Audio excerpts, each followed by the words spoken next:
Hello, hello, hello, my friends. My name is Evelyn Joy, and welcome back to my channel.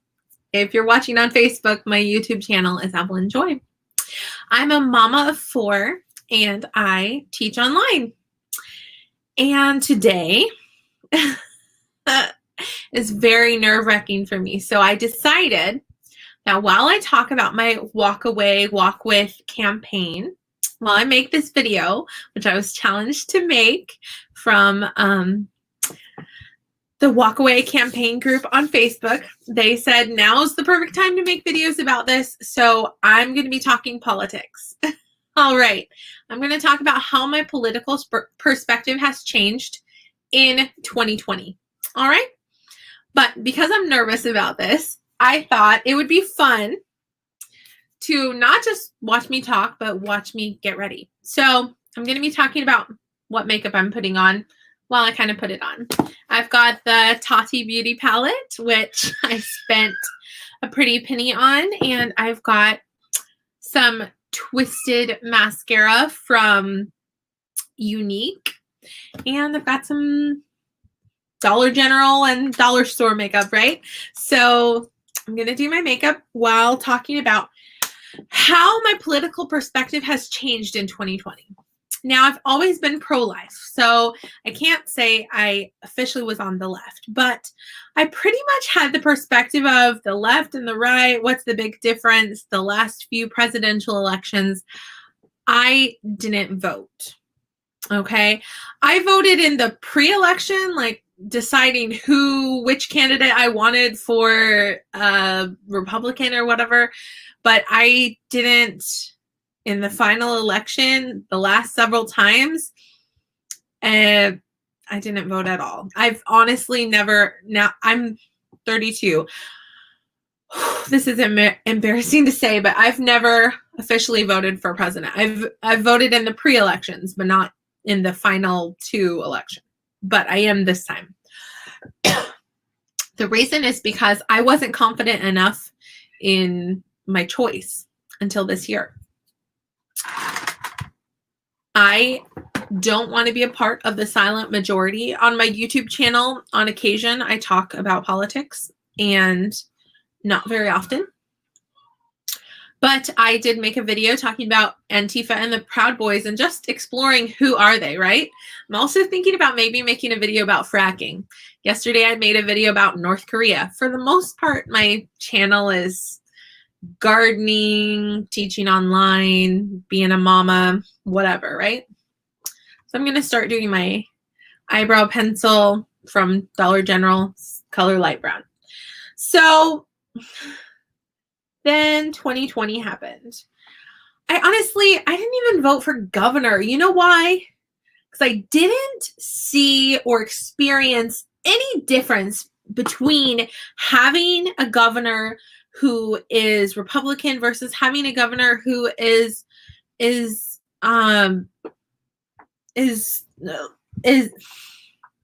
stuttering. Sorry.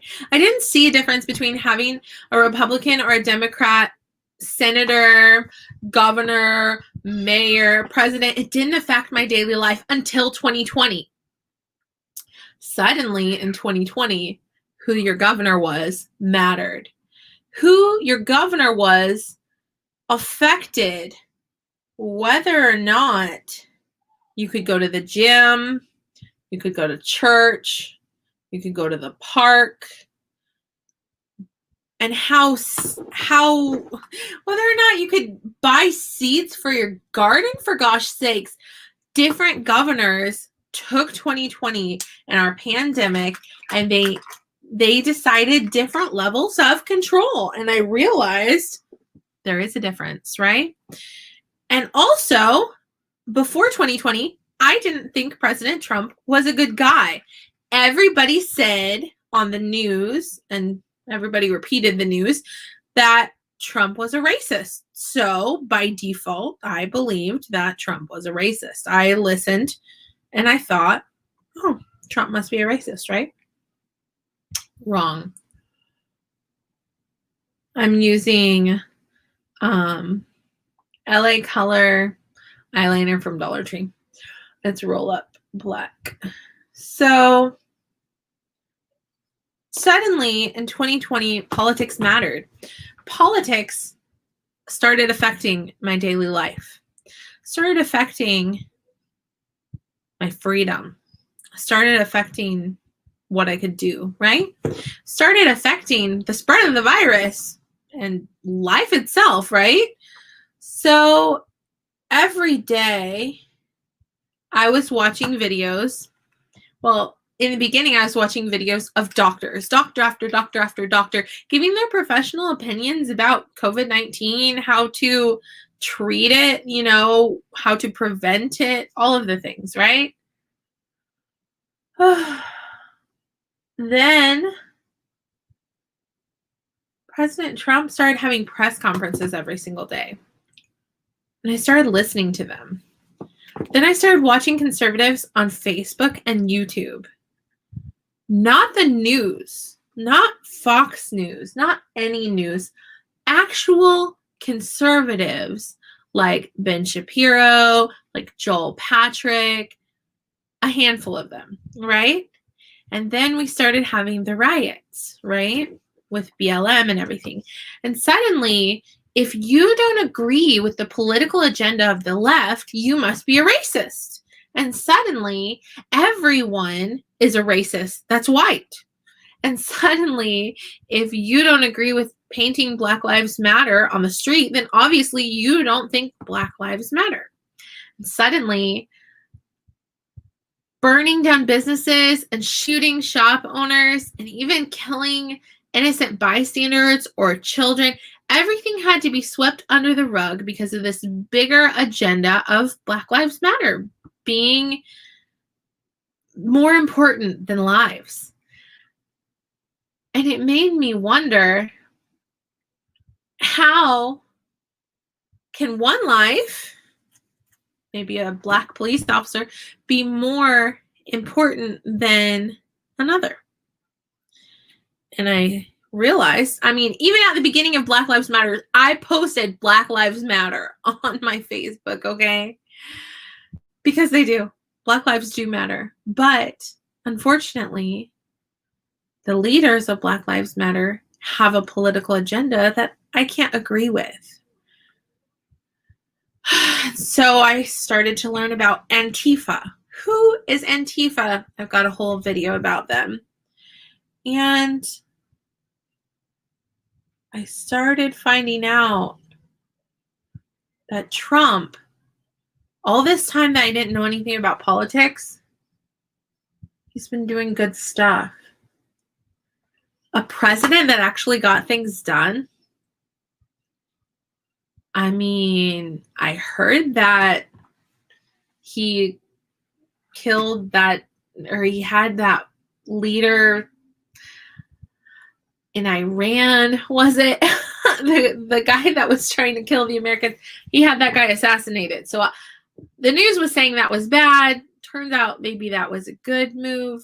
Apparently he's pulling a lot of troops and bringing them home in places where it's not necessary that they be.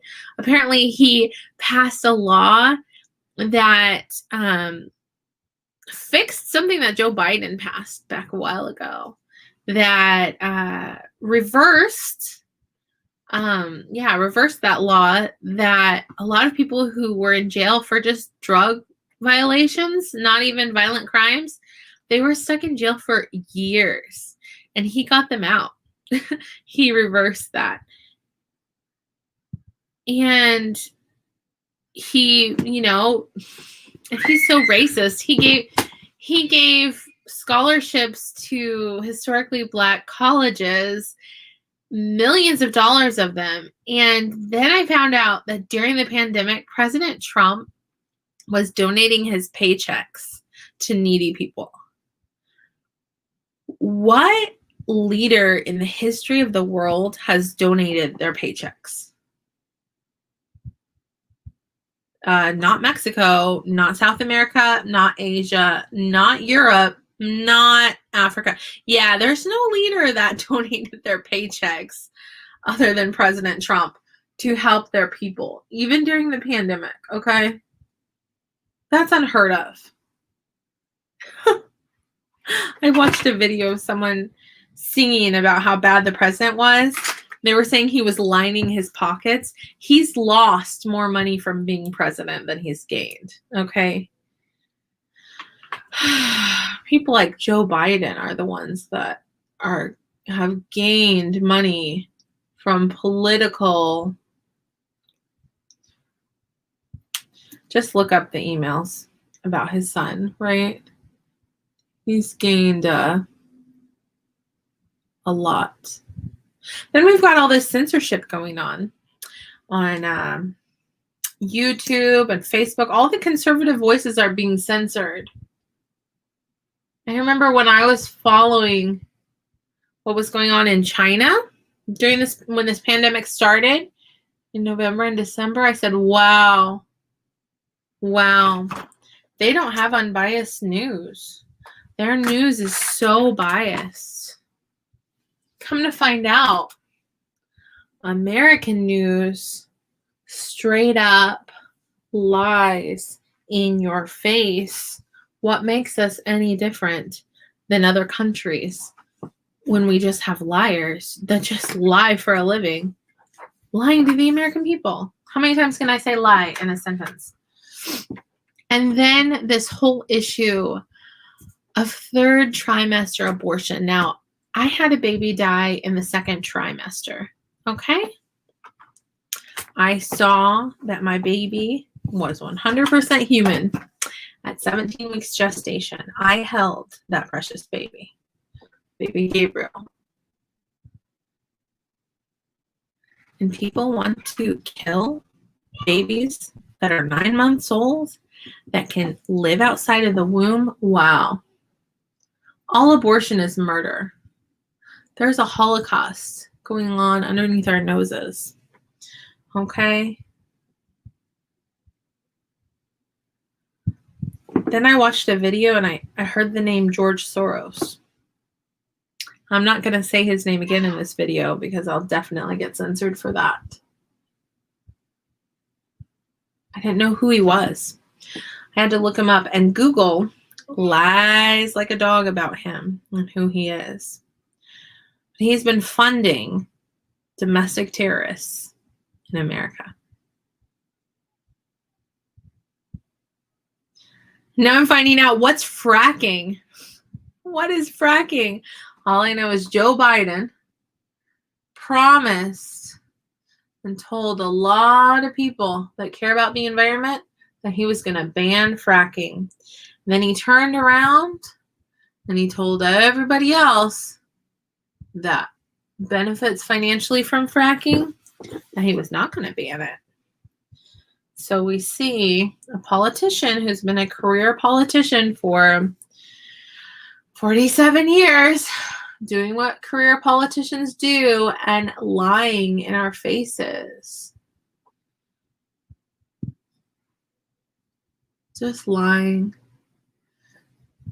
I watched the debates last night, the second debate. And that entire time,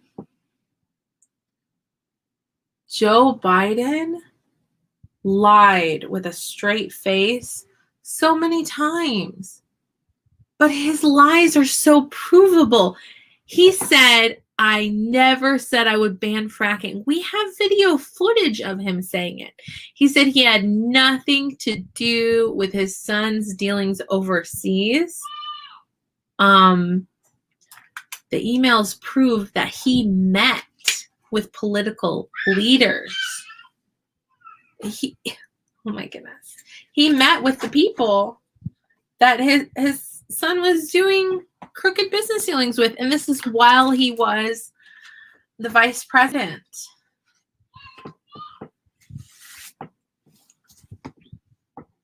And the kids in cages at the border, that was Obama. They took a photo from Obama's time as president when kids were in cages at the border.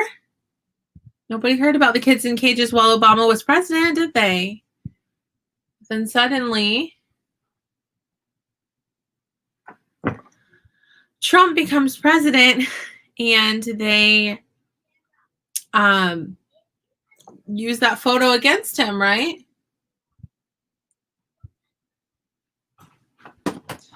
So many things.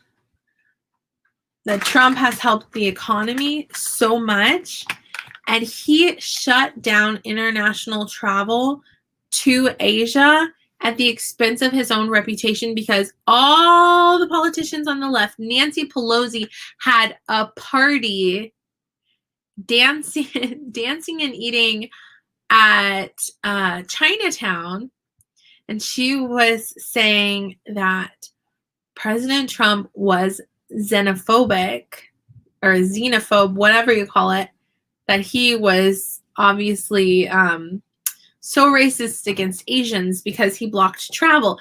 But now, and also Joe Biden was saying that then. Now Joe Biden's saying he didn't block international travel fast enough. He blocked it as soon as he heard about the virus and as soon as he thought that it was necessary, right? So darn if you do, darn if you don't with these leftist crooked politicians at the top, right? They're getting richer and richer every day, and they're not helping the American people. Even on CNN, which is extremely left, a politician, practically a politician, a news reporter asked Nancy Pelosi why she won't approve the second stimulus check, that she's the only one standing in the way, honestly, because bipartisan, they're supporting it, the right and the left in Congress, and it's only Nancy Pelosi that is standing in the way of passing the bill for another stimulus check to help small businesses and to help American people that need to pay their bills, that are struggling in this pandemic. And because Nancy Pelosi doesn't want Donald Trump to look good, she won't sign it. She said she's not going to sign something that's going to have Donald Trump's name on it, going out. And then we have Joe Biden. He won't tell people if he's going to pack the court or not. He's like, vote for me and you'll see. That's not how elections work. You're supposed to say what we're going to get if we vote for you, right? He was asked if the American people deserve to know. He said, no, they don't deserve to know. I'm not going to play that game. What game, Joe Biden? We want to know, if we vote for you, are you going to ban fracking or not ban fracking? Are you going to pack the court or are you not going to pack the court? What's your plan? You're not willing to tell us. You're not willing to tell us. So in 2020, I've learned that voting matters. I haven't been voting as an adult because I didn't see a significant difference between the right and the left. And in 2020, I'm seeing big government control on the left and freedom on the right. And you might be wondering what I think about gun control.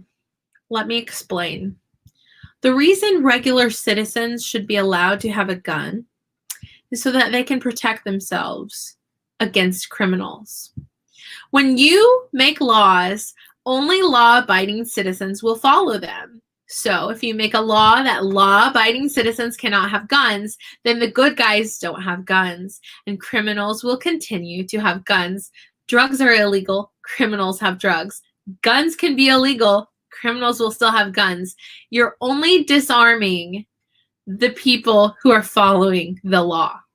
So by passing laws and taking gun rights away, you're not really making people safer, but rather the contrary is true. I wish that we lived in a world where guns were not a thing. But even before guns existed, people killed each other. People killed each other with rocks. Stoning was a thing. People killed each other. Burning at the stake was a thing. People killed each other with knives. There will always be murder as long as there are sinful humans. And so guns don't kill people.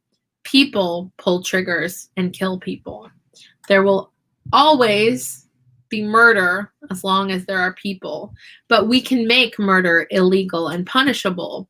A good example of that is murder in the womb. I recently heard a story in the news of a woman who is now in jail because it was discovered that 2 times she gave birth to babies and killed them and hid their bodies in her home. We think this woman is a criminal. She committed murder. But if she had chosen to have her children killed and paid a fee for someone to kill them, and that person happened to be a doctor in a doctor's office at a Planned Parenthood, then it would have been perfectly legal. Why? Why? I want to know why it is more acceptable, more moral for a baby to be murdered at a Planned Parenthood than it is for a baby to be murdered in a bathroom or at home. The answer is it is not more moral. It is out of sight, out of mind. If you were to see an abortion happen, you would know that it was murder. But because you do not see abortions, you know you do not take the time to think about the murder that occurs. Because you've never watched a video or seen a photo of how abortion happens, you don't take the time to think about the murder that really occurs and the tearing limb from limb of actual babies that happens. Any politician who supports abortion at any level, I can't trust them to be moral in any other area, because that is now a person whose moral standard is so low that murdering infants is okay with them. We think that that woman that murdered her children in her home was psychotic. And I think that politicians that think murdering a baby at 9 months via Planned Parenthood or abortion, I think they're just as psychotic, and I think they're robbed of all moral fiber. Calling something a choice does not make it more moral. Calling something by a different name does not thoroughly disguise the fact that it is indeed murder. I find it interesting, too, that the same people who are pro-choice are also anti-death penalty. I'm for the death penalty because I believe the Bible that if you really and truly murder someone and it's not self-defense, your life should be the price of your crime. So there you have it, guys. I'm not a redneck. I'm an educated person, and somehow I'm a Trump supporter. I'm not a racist. I'm pro-life. I'm pro-death penalty. I'm pro-gun, and I'm pro-legal immigration, not illegal. I figured right now, before elections, I might as well stop being part of the silent majority. If you disagree with me, that's okay. You are in America. You are entitled to your own political opinion. You just heard mine. Have a great day. Bye.